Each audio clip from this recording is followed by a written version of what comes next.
again, excuse me, but yeah, describe that a little bit, because I've heard you tell that story about the differences in landing these airplanes and how tricky it was to land that airplane. I believe that was the one. Can you please tell us about that, please?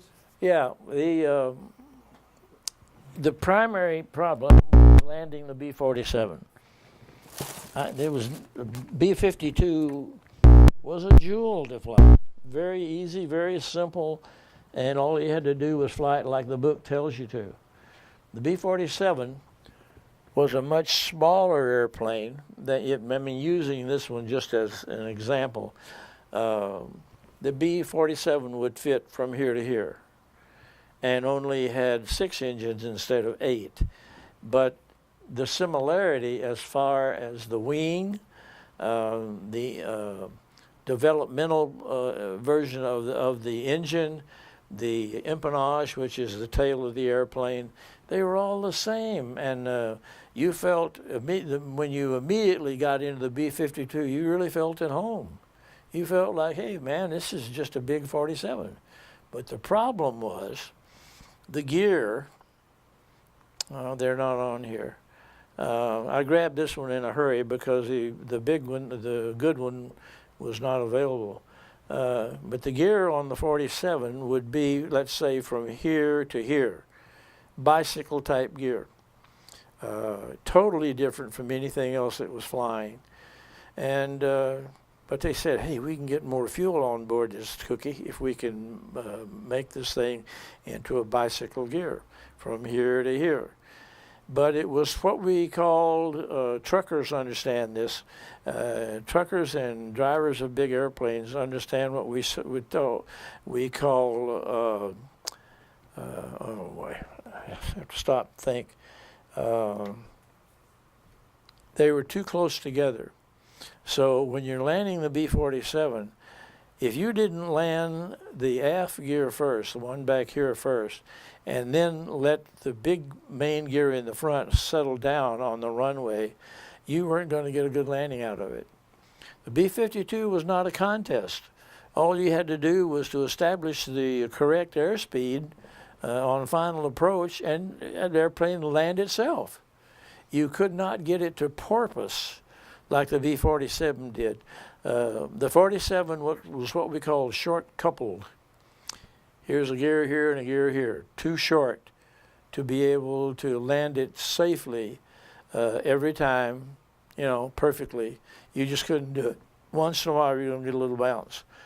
The B-52 was not short coupled. The aft main gear was way back here. And the forward main gear was right under the cockpit. So it was not short coupled. So you could even land it by landing the main gear first, and it would just settle down and land without a problem. But in the B-47, if you did not land landing and put the aft main gear on the ground first, it only had to be a second or so. It could be 10 seconds or 30 seconds. The effect is going to be the same. But you had to get this, when on a long coupled gear, you had to get the aft main gear on the ground first. If you didn't, you were going to porpoise. And once you started porpoising through the air like this, you couldn't stop it. So eventually, the wings on the engine would start falling off. It was pretty dangerous. And if you didn't have a really, really long runway to allow you to advance the gear, to get the nose back up into the air, eventually something very, very bad was going to happen to the airplane. Didn't have to worry about that with the 52. Real quick, Bill, please describe, especially if you got the model there, describe a takeoff and a landing, like what'd you do with the flaps and the airspeed, whatever you want to tell us. We'd be interested. Thank you, please. Okay, again, the 47 was more difficult than the 52. You got to remember about the B-47. It was the first airplane that was ever configured in this manner. The advantages were obvious because with the short coupled landing gear underneath the fuselage, you could get more fuel into the airplane, and that was a huge advantage.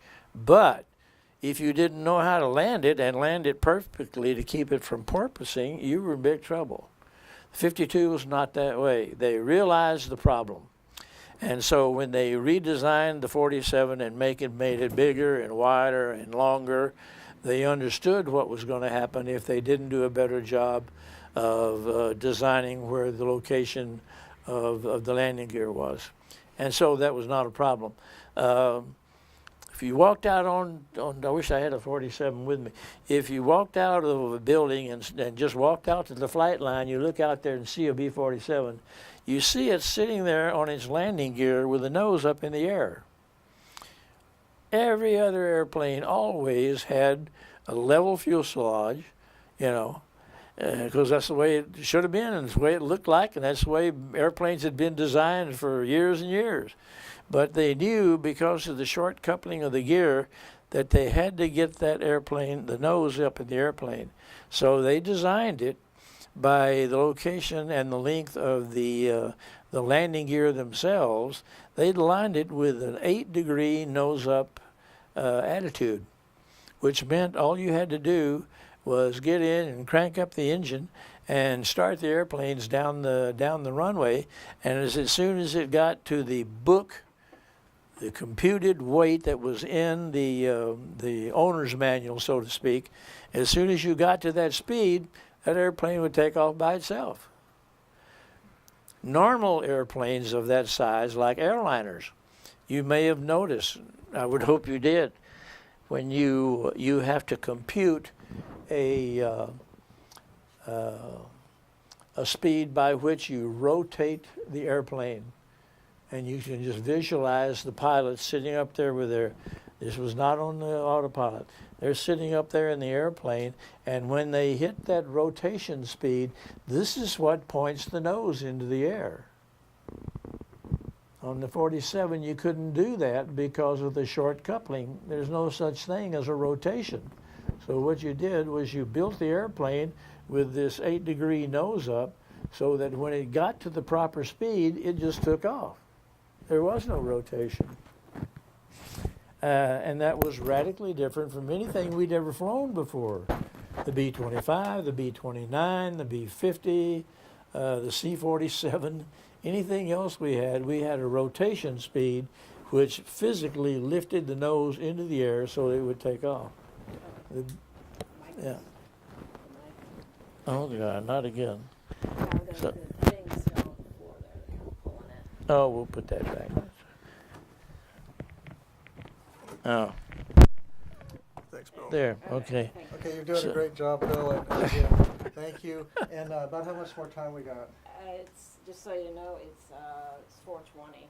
4:20. Yeah. Okay, well, we should start closing down in about 10 minutes. Yeah. Now, the difference between the 47 and the 52 was primarily the gear. That was different. And also, it carried twice as much fuel. You know, we could fly direct from here to Russia without a tanker.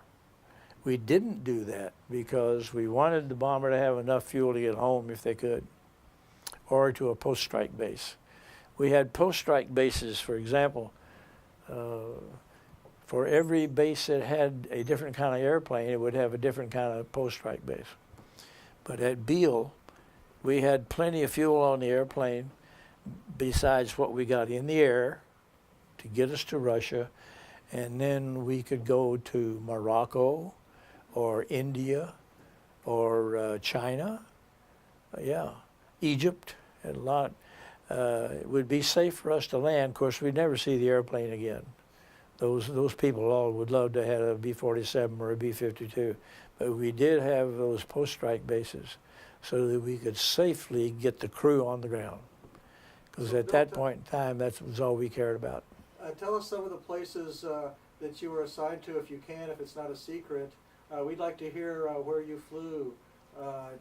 Tell us about some of your missions. I know they might have been routine. Thank goodness you never had to drop a nuclear weapon on Moscow. Oh, for sure. And, yeah. But you guys won the Cold War, is what I like to say. It's so well, clear. What we say is that the B-47 won the Cold War, and the B-52 maintained it.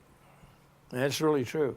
We had 2,040 B-47s. We only had 744 of these.